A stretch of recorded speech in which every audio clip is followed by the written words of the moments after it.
গত বছর ফেব্রুয়ারি মাসে আমরা গিয়েছিলাম সিমলা মানালি বেড়াতে। আর সিমলা যাওয়ার সময় আমরা চণ্ডীগড় হয়ে গিয়েছিলাম। যাওয়ার পথে চণ্ডীগড়ের একটা রেস্টুরেন্টে আমরা মটরশুঁটির পরোটা খেয়েছিলাম।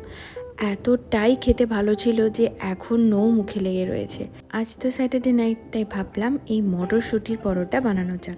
মটরশুঁটিগুলোকে এখানে লঙ্কা আদা দিয়ে পেস্ট করে নিয়েছি। ননস্টিক প্যানের মধ্যে জিরে দিয়েছি, তারপর পেঁয়াজ, মটরশুঁটির পেস্ট, নুন, চিনি, হলুদ, জিরে গুঁড়ো, ধনে গুঁড়ো। পুর আমাদের রেডি। এরপর দিয়েছি চিজ আর আমচুর পাউডার। এবার নুন আর ময়ান দিয়ে আটাটাকে মেখে নেওয়ার পালা। এই রকম পরোটা বানাতে গেলে আটার ডোটা একটু শক্ত শক্ত করে মাখতে হয়। 10 মিনিটের জন্য রেস্ট করতে দিলাম। সফট হয়ে গেছে ডোটা। এরপর বড় করে লেচি কেটে এর মধ্যে যতটা ইচ্ছা চাই পুর ভরে দাও। পুর ভরে এইভাবে লেচিটাকে ভালো করে মুড়ে নিয়ে হাতে কিছুটা চিপে তারপর আমি বেলে নিলাম। ননস্টিক প্যানেই দিয়ে দিলাম। আর পাঞ্জাবি পরোটা মানেই তো বুঝতে পারছো ঘিয়ে ভাজা, তাই ঘি দিয়ে আজকে ফ্রাই করলাম। রেডি হয়ে গেল আমাদের পাঞ্জাবের মটর কা পরাঠা।